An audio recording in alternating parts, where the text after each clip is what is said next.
He's not on the ballot, but they are so afraid of dealing with their losses and the problems that we are facing in this country that we've got to have a new boogeyman. We're going to make it the MAGA people. They're semi-fascist. And anyone who's a student of history understands that this does not end well.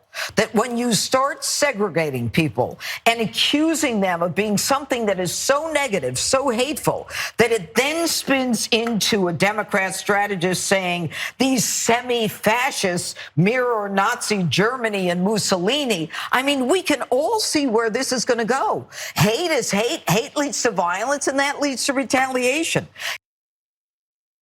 Quoting Yoda there. So she can see where this is going to go. If you're watching this video, can you tell where this is going to go, this segment? She doesn't like when you label people with mean names, particularly fascism. Nobody should ever do that. Certainly, she would never, ever do that. They're very angry at Biden for his speech and for his recent commentary. Let's jump back a little bit. Mehdi Hasan had an amazing little mashup of some of the things they've said recently. Take a look at this. I think they're fascists.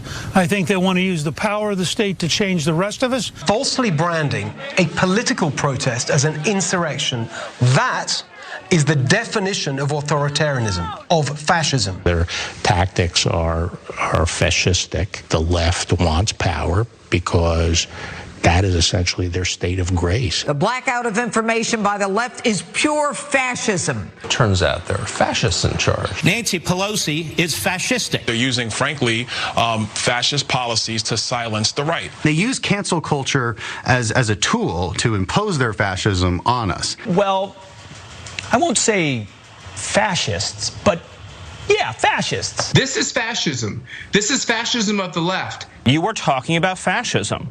There's no other word to describe this. This is fascism. Okay, so there's tons of them. There's contributors that come on, their biggest host, Jeanine Pirro herself, not labeling the most extreme members of a political movement semi-fascist, just saying it's fascism. And they go beyond that. Look, you could say those are commentators. Donald Trump, the stuff that he has said has been obviously absolutely deranged. The issue isn't, is it okay to call the other side names? The issue is that these words in an ideal world would have an actual definition. They would have meaning. And we could look at a movement, we could compare it to historic political movements, and we could see what are the overlaps, what are the differences? Is this closer or farther from the fascist parties that have taken over other countries? Anyone can throw that label at someone they don't like. It can mean as little as you're bad, or it could mean how your movement thinks about political violence and the military, corporations, the need for a strong man, the sort of historic myth of a country. All of these things that are very true of the right now, that are very well established, linked to other fascist parties, that makes the label mean something, okay? Anyone can throw it around, but not everyone can be right when they use it. Biden is using half measures when it comes to his rhetoric, but he's not wrong. What do you think? I'm personally offended by all these people on the right who are calling me, someone on the left, a fascist, simply because I thought I was a godless communist socialist. Which is it, buddy?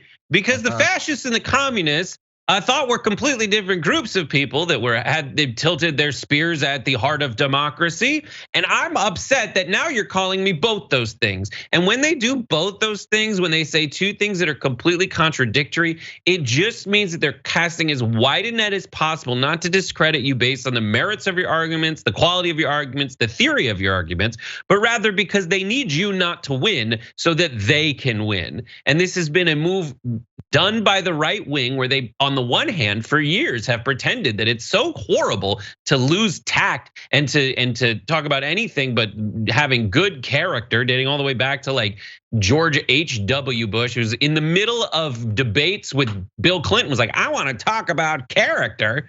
To the moment Donald Trump beats them all into submission, they cower in the corner and say, well, it's not about tan suits, it's about anything else. And now they're calling us And now they're going back the other way, where they're now clutching their pearls, and that we dare call them out for what they absolutely, positively are. Evidence 100% in its rawest form on people's shows like Tucker Carlson, Jeanine Pirro, and all the way down to Steve Bannon. Yeah, 100%. And look, they're going to respond to his speech. They're going to try to make it whatever narrative they want. We're going to identify that for you, but the substance is what matters. And is that this is a party that rejects the results of elections that they don't win. They try to rig elections so they can win by installing anti-democratic forces as secretaries of state, trying to establish new electors, trying to get the vice president to overturn things, having violent insurrections when they don't get their way, trying to rig the vote to make it harder for people to register and to vote. That is the substance of it. That's what's important. And it's good to see Biden actually standing up against that. Now actually passing a bill to stop some of this would be better. You could overturn the filibuster. You could actually get this done. That would be better than a speech, but a speech is what we've got right now.